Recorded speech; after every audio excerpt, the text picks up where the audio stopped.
People ask me, why do you talk about this money system all the time and the Federal Reserve and concentrating on sound money and the Constitution? Isn't that so old-fashioned?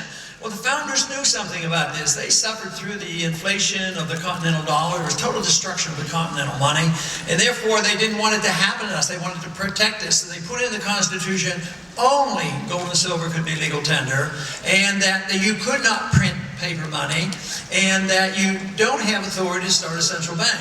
So we've sort of violated that a bit. They didn't amend the Constitution, they just totally ignore it. We now today have a unit of account called a Federal Reserve note, and they all sometimes refer to it as a dollar.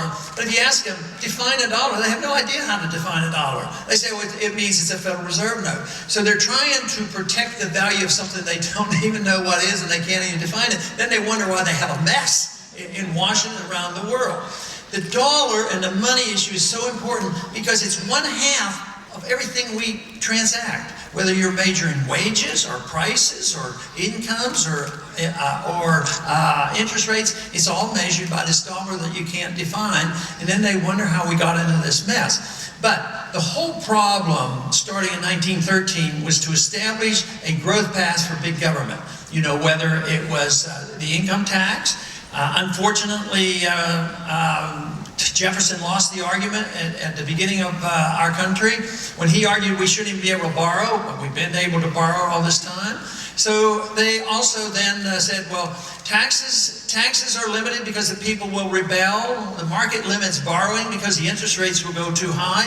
So that's why we had to have a central bank, because if we come up short, the federal government can't always take their bills and their debt and send it to the Federal Reserve, and the Federal Reserve just prints the money. It sounds good, sounds like a good thing, especially if it works, and it worked for a while. It works for a while until the country gets too much in debt. And even 20, 30 years ago, the debt wasn't that outrageous. But we were a creditor nation. We were on the positive side, even during the Depression. Today, we are the biggest debtor nation in the history of the world.